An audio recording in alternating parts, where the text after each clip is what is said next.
देवियों एवं सज्जनों, प्रयागराज महाकुंभ के अंतिम अमृत स्नान महाशिवरात्रि के पूर्व करोड़ों करोड़ों श्रद्धालु आस्था एवं पुण्य की डुबकी लगाने प्रयागराज आ रहे हैं।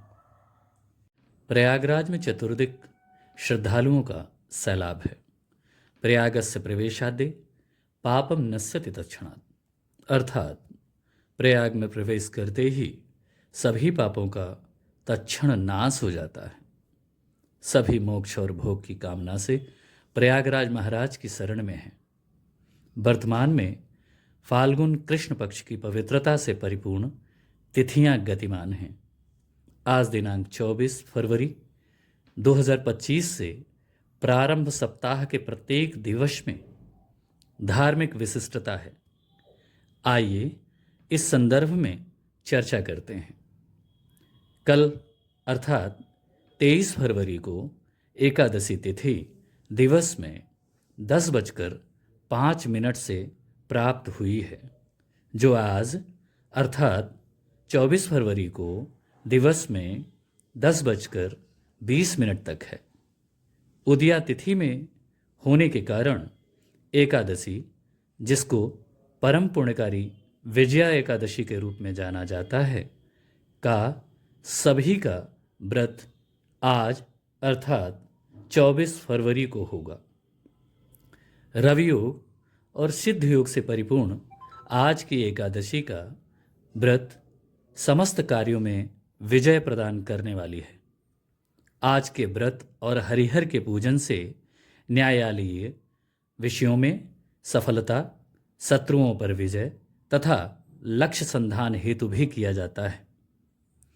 विजया एकादशी का व्रत करने वाले पारण 25 फरवरी को प्रातः 7:06 से पूर्व करें तो उत्तम होगा।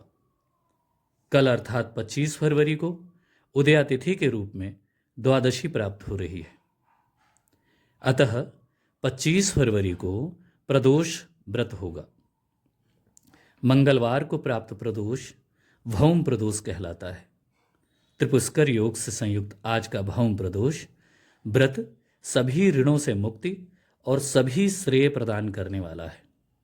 इसलिए प्रदोष व्रत में भगवान शिव का अभिषेक करें और शिव परिवार का यथोपचार पूजन करें। द्वादशी व्रत का पारण प्रातः 9:19 से पूर्व करें।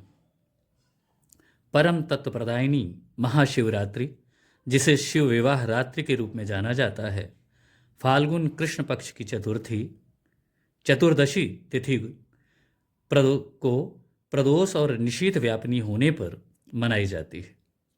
26 फरवरी दिन बुधवार को दिवस में 9:19 से चतुर्दशी तिथि प्राप्त हो रही है, जो 27 फरवरी को प्रातः 8:09 तक भोग कर रही है। स्पष्ट है कि 26 फरवरी को प्रदोष काल सायं में चतुर्दशी तिथि प्राप्त हो रही है और संपूर्ण रात्रि निशीथ काल भोग कर रही है। अतः महाशिवरात्रि का व्रत 26 फरवरी को ही किया जाएगा। इस संदर्भ में निर्णय सिंधु में यह तथ्य प्रकाशित है। फाल्गुन कृष्ण चतुर्दशी शिवरात्रि सच केषुचिद वचनेषु प्रदोष व्यापिनी ग्रहयुक्त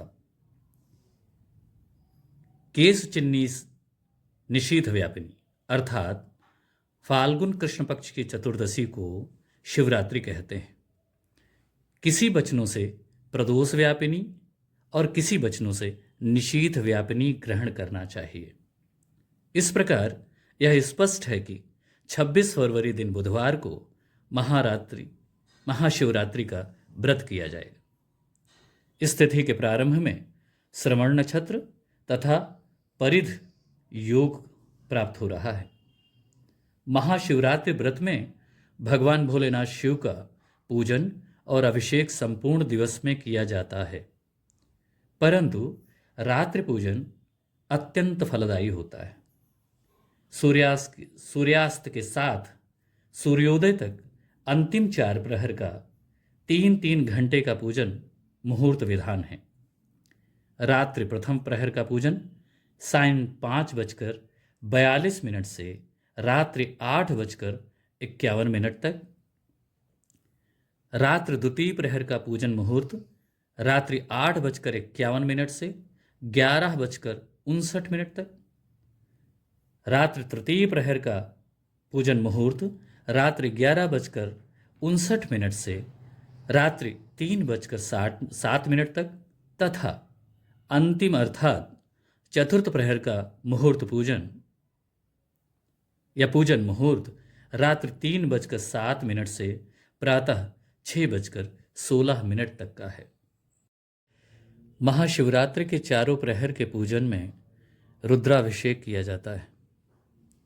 संपूर्ण रात्रि दीप प्रज्वलित रखें और चंदन का तिलक लगाएं।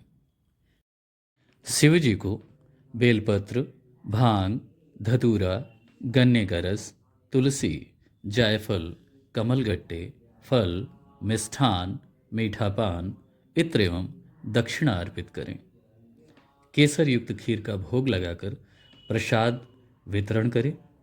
रात्रि जागरण के साथ गृहस्थ नमो भगवते रुद्राय या सदा सांब शिवाय नमः का जाप करें। महाशिवरात्रि का व्रत पूजन दुख दारिद्र्य का हरण कर सुख, संपन्नता और समृद्धि प्रदान करता है। महाशिवरात्रि के व्रत का पारण प्रातः 8:09 से पूर्व करें।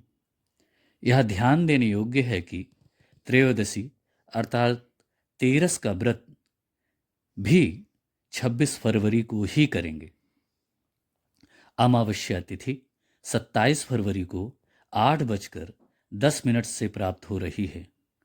मध्याह्न में अमावस्या प्राप्त होने के कारण यह श्राद्ध अमावस्या है।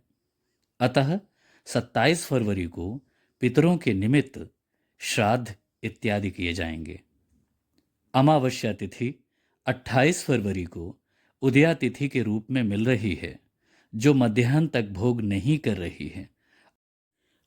अतः 28 फरवरी को श्राद्ध नहीं होंगे, जबकि स्नान दान की अमावस्या 28 फरवरी को ही होगी। सुभिक्ष, सुख और पुण्य हेतु 28 फरवरी को अमावस्या का स्नान और दान करें। अश्वत्थमूले प्रणिधाय वृषं संपूज्य सम्यक विविधोपचार अर्थात भगवान विष्णु का यथोपचार पूजन करें। 28 फरवरी में ही फाल्गुन शुक्ल पक्ष की प्रतिपदा मिलने के कारण आज से ही अर्थात 28 फरवरी से श्रीमद् भागवत में पुत्र कामना एवं पुत्र कल्याण हेतु वर्णित 12 दिवसों का पयोव्रत भी आरंभ होगा। पयोव्रत, जिसे सर्वव्रत या सर्वयज्ञ के नाम से भी जाना जाता है, के संदर्भ में नवीन अंक में विस्तार से चर्चा होगी। दिवसों एवं व्रत से संदर्भित यह अंक आपको कैसा लगा, यह टिप्पणी करके हमें अवश्य बताएं। ऐसी शास्त्र संबद्ध जानकारी हेतु हमारे इस चैनल को लाइक, सब्सक्राइब और शेयर करें।